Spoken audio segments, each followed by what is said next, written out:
Pizza coffee बोल रहे हैं। तो आपको बता दूं कि केदारनाथ धाम की यात्रा मई महीने में शुरू होने की संभावना होती है। हजारों श्रद्धालु बाबा के दर्शन करने के लिए केदारनाथ की यात्रा में जा रहे हैं। केदारनाथ जाने के लिए आप हरिद्वार ही मुख्य पड़ाव समझें। यात्रा शुरू करने के लिए पहले आप हरिद्वार पहुँचे, फिर हरिद्वार पहुँचने के लिए आप लोगों को ट्रेन मिल जाएगी। अगर आप यहाँ से हरिद्वार पहुँचने के पश्चात यहाँ आप रात्रि विश्राम भी कर सकते हैं। यहाँ विश्राम के लिए आपको उचित कीमत पर रूम मिल जाएंगे। आपको बताएं, कभी कभी ऐसा भी होता है कि ट्रेन के अंदर कि उस समय अगर मेला वगैरह चल रहे हैं तो आपको बहुत बुरी, आपने देखा भी कि किस तरीके से ट्रेन ठसाठस रिजर्वेशन रूम में लोग पब्लिक किस तरीके से उसके अंदर बैठ जाती है। फिर आपको एक जैसे कोई पर्व है तो आगे पीछे आप हो सकते हैं। आप देख रहे हो कि अब हम हरिद्वार उतर चुके हैं। हरिद्वार उतरने के बाद अब हमको क्या करना है कि गंगा स्नान करेंगे। गंगा स्नान करने के बाद फिर हम आगे की यात्रा करेंगे। वहाँ से ऋषिकेश का साधन मिल जाता है या ऋषिकेश नहीं, डायरेक्ट अगर कोई सवारी मिलती है वो हम देखते हैं। ये देखिए, हम ये बिल्कुल हरिद्वार स्टेशन पे ही हैं अभी, और यहाँ से निकलने के बाद और जैसे कोई साधन मिलता है फिर हम आगे की यात्रा करते हैं। तो इस तरीके से ये है कि आप कोई भी रूट हो, चाहे दिल्ली से हरिद्वार आएँ, चाहे हरिद्वार से डायरेक्ट आप कहीं से भी, मेन पॉइंट है आपका हरिद्वार। तो इसी हरिद्वार से ही आपको आगे की यात्रा करनी पड़ेगी।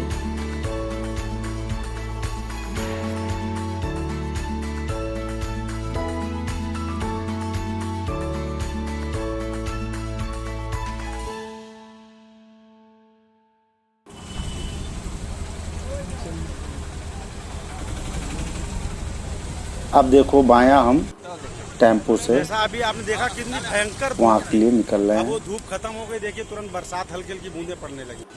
जैसा आप देखते हैं यहाँ पे पल पल में मौसम बदलता है।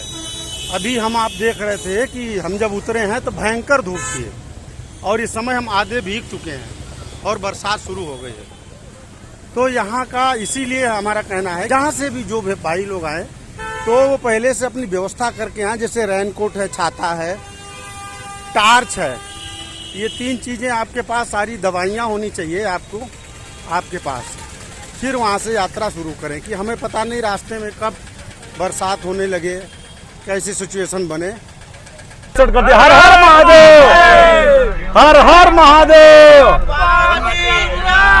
अब हम लोग निकल लिए हैं। अब लोग अपना अपना इंट्रोडक्शन दो। मेरा नाम सूरज है। हाँ। सूरज चमकेगा। और तुम बताओ भाई। से मेरा नाम आयुष है। हीरो, ये देखो। हाँ, क्या हुआ? उसमें केवल बोलो। मैं बिलोंग करता हूँ महाराष्ट्र से। अच्छा, जा रहे हैं हम केदारनाथ यात्रा के लिए। ये आप बता बेटा, कहाँ से आए हो?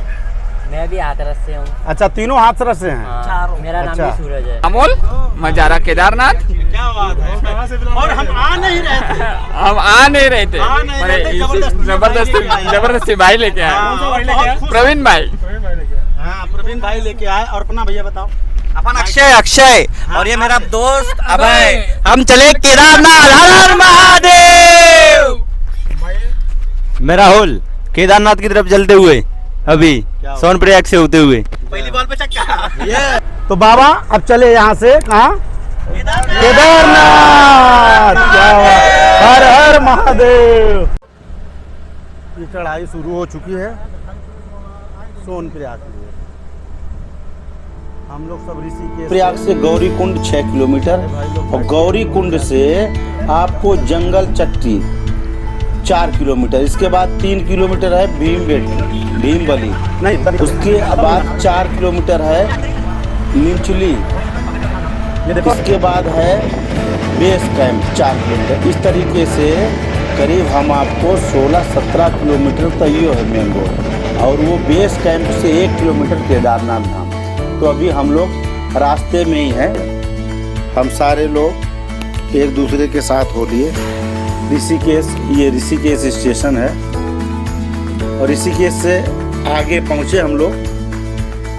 यहाँ से श्रीनगर गौरी कुंड कितना दूरी पे है आप खुद ही देख सकते हो, सब लिखा हुआ पीछे। तो आपको गौरी कुंड तक इस व्यवस्था से जाना पड़ेगा, फिर वहां से आपको पैदल की यात्रा है।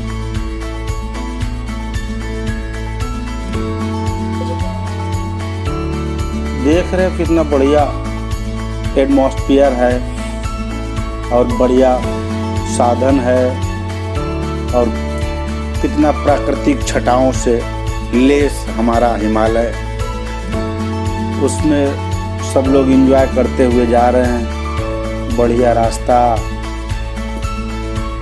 ऊंची ऊंची पहाड़ियाँ, इस तरीके से हमारी यात्रा आगे की ओर बढ़ते हुए हम लोग,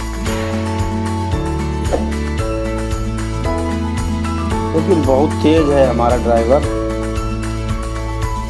अब कहाँ पहुँच गए हम लोग, उतर गए, गौरी कुंड में आ चुके हम लोग।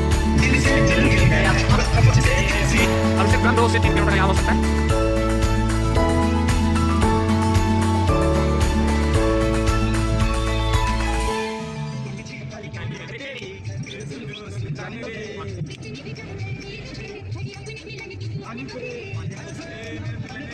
सुबह के कम से कम 5 से 6 बजे चुके हैं। हम पहुंचे गौरी कुंड में एयरपोर्ट के साथ। राइट, सुबह के 5 बज रहे हैं, हम लोग गौरी कुंड पहुंच चुके हैं। गौरी कुंड पहुंच चुके हाँ, अब यहाँ से देखते हैं क्या क्या सीन है। आखिर पहुंच ही गए हम केदारनाथ। देखो 3 बजे की लाइन लगी हुई है और हम सब लग चुके हैं। कोई बॉम्बे से है, कोई कलकत्ते से है और कोई औरंगाबाद, शाहबादी में, छिंदवाड़ा से। ये देखिए बाबा जी की लाइन लगे हैं। 6 बज रहे, हम लोग वहाँ से 5 बजे चले थे और बरसात अभी रुक नहीं रही है। नहीं, हम तो सोच रहे थे इस मौसम में जाएंगे तो बरसात नहीं मिलेगी, कम मिलेगी, लेकिन जब से हम चढ़े हैं, हम और ये मेरा भाई चढ़ा है साथ साथ में हम लोग, अनजाने में बारिश बेमौसम बरसात हो रही है। हाँ तो ये दिक्कत का प्रॉब्लम चालू है। हाँ तो फिर हम तो यही चाहेंगे कि जितना हो सके आप लोग सारी व्यवस्थाएं करके चलें वहाँ से। व्यवस्था में क्या है कि जैसे सांस फूलने लगती है, कपूर साथ में रखें और उसके लिए लकड़ी का भी रेन कोट, और आपको हो सके तो अगर रात में जैसे हम लोग निकले टार्च की भी ज़रूरत है, और इस तरीके से आप वहाँ से व्यवस्था बना के निकलें तो आपकी यात्रा बहुत ही सफल सुखद रहेगी। और यहाँ पे बुजुर्ग लोग हालांकि देखो आ रहे हैं, हम आपको दिखा रहे हैं कि ये लोग भी आ रहे हैं बढ़िया तरीके से धीरे धीरे करके। तो ये है कि हर श्रद्धालु जो आ रहा है वो उसको कम से कम आधा किलोमीटर या 1 किलोमीटर पे रुकते हुए और लंबी सांस लेते हुए तब चले। कितना निकल आए वहाँ से? लगभग अभी ज़्यादा 2-2.5 किलोमीटर, 2-2.5 किलोमीटर अभी निकले हैं। बाकी 13.5 किलोमीटर। अभी 13.5 किलोमीटर और है। अभी हम लोग पहुँचिए क्या है, हम लोग वहाँ से निकले हैं तो बिल्कुल साफ था। ये जो कोहरा टाइप का है, ये इस समय कोहरा है। समय के इस समय टाइम क्या हो रहा है? लगभग 7 बज रहे। हम लोग 5 बजे चढ़े और 6 बजे लगभग। सांस हमारी तो वाकई में फूल गई। लेकिन आप बताओ कैसा महसूस हो रहा है? महसूस तो थकावट ज़्यादा महसूस हो रही है। हाँ। बारिश की वजह नमी है ना, हाँ, मौसम में, तो उसके वजह से दम ज़्यादा फूलने ये बरसात के चक्कर में हमारा कैमरा भीग जाएगा। ये देखो सब आ रहे हैं, ये नीचे से ये चढ़ाई हो रही है ऐसे। तो प्लीज़ हम लोग मेहनत से बना रहे हैं, इसको लाइक शेयर जरूर करें। और ये हमारा भाई देखो हमारे साथ दे रहा है शुरू से ही, और ये महाराष्ट्र बम्बई से हैं और इनके साथी तो शायद नीचे रह गए अभी।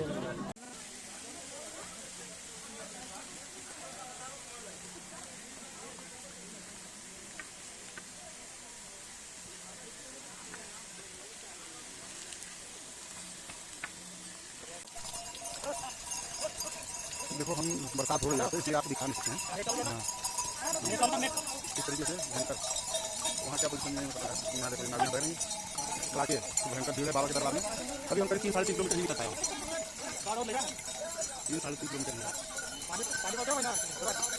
और भक्तों की भरमार भी बहुत तेज है। ये देखिए सब भक्त लाइन से लगे। बरसात उनके लिए कोई मायने नहीं रखती श्रद्धा के आगे।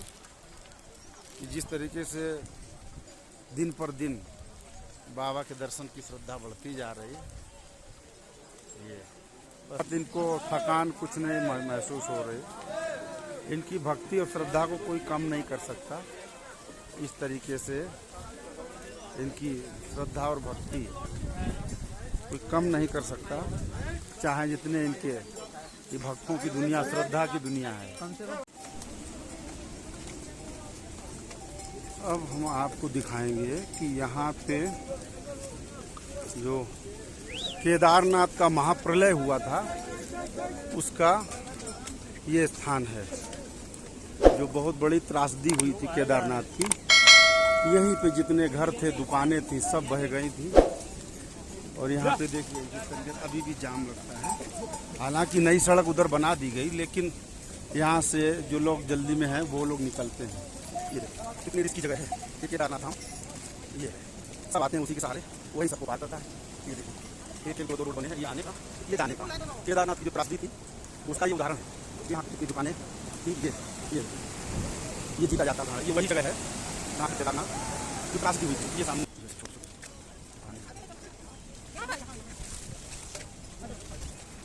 चलो कमांडो पीछे पीछे आगे चलो। मेरी यूनिट में क्या आधा गिरा अगला कितने बताए ये गवाह है केदारनाथ त्रासदी का। सामने बर्फ है, मुंह नीचे कर ये फोटो लेना है जब घूमते हुए।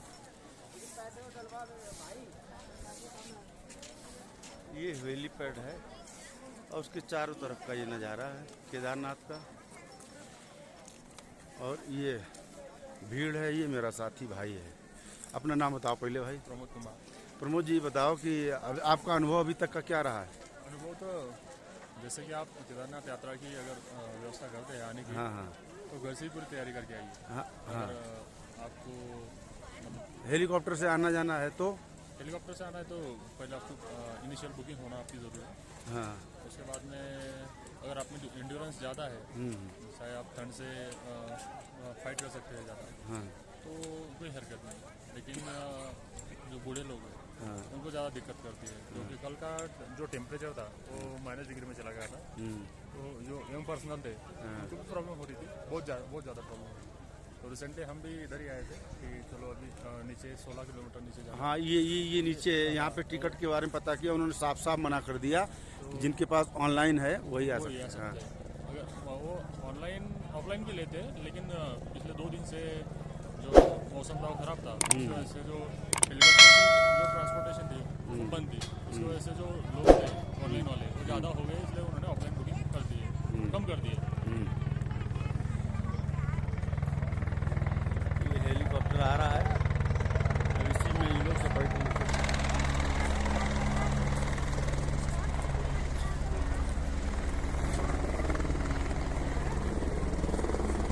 भारत सरकार के पास पवन हंस लिमिटेड, जो उत्तराखंड फाटा से केदारनाथ के लिए हेलीकॉप्टर उड़ान सेवा प्रदान करता है।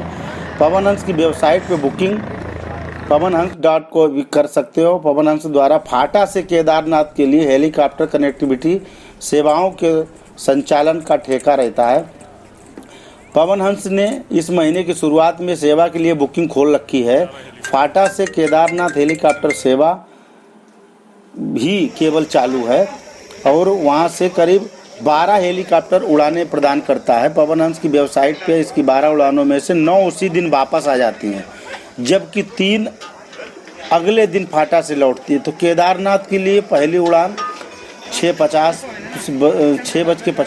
पे और सुबह 9 बजे से केदारनाथ पहुंचती है। तो फाटा के लिए वापसी उड़ान की केदारनाथ से दोपहर 12:40 से प्रस्थान करती है। उसी दिन दोपहर 12:50 फाटा पहुंचती है। तो कुल मिला के हमने भी इसके करने की कोशिश की, लेकिन कारण केवल यही था कि ये वेबसाइट केवल सीजन में 10 ही दिन खुलती है। ये दिक्कत है सबसे बड़ी बात कि ये सीजन में ही जब 10 दिन खुलती तो आदमी कोई करवा पाता, कोई नहीं करवा पाता।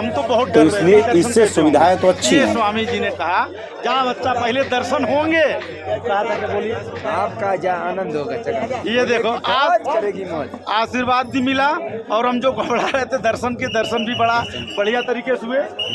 बाबा बोले बाबा स्मार्ट चश्मा वाला बाबा है, योगी है क्या। जय हो महादेव।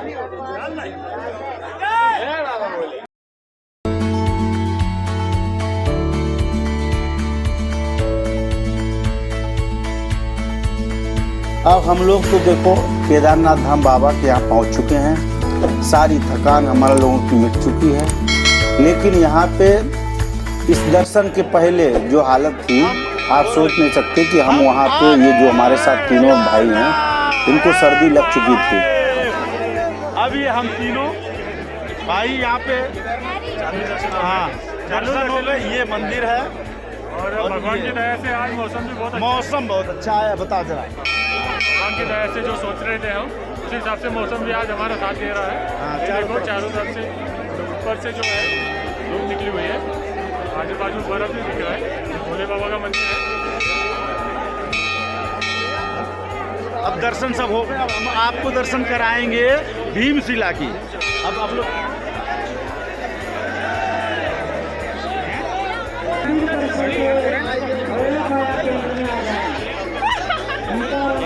चलो आओ।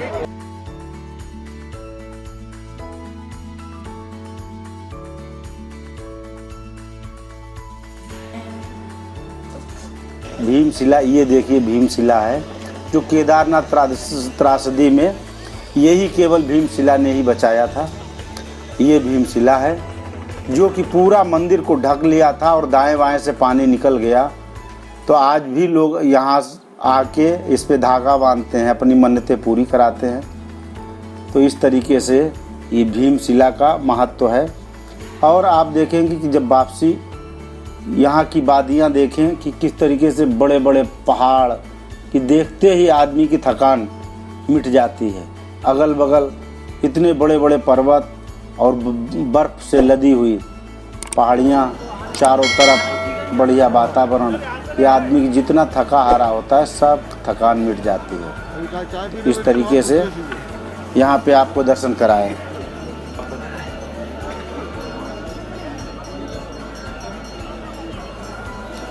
बहुत गजब की चारों तरफ बर्फ ही बर्फ है। और यहाँ पे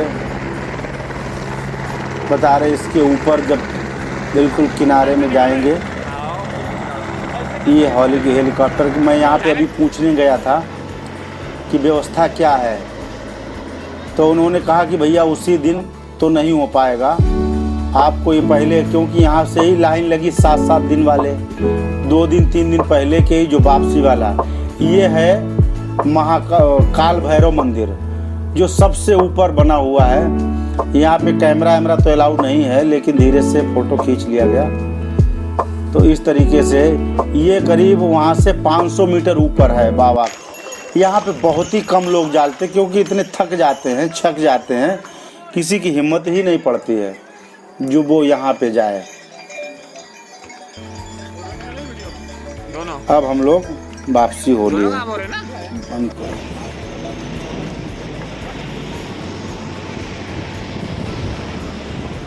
तो ये देखिए चारों तरफ नीचे का नज़ारा।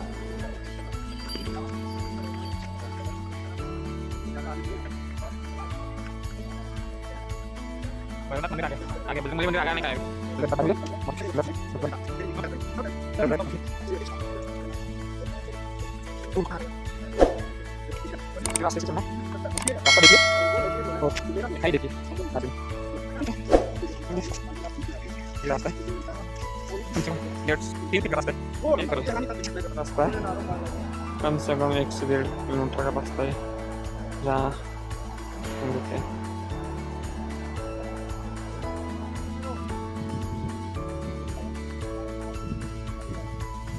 तो 2013 में लाया था इस समय में जो पहाड़ दिख वो ये लंबा पानी जो पहाड़ गिरे हुए उसका भी है।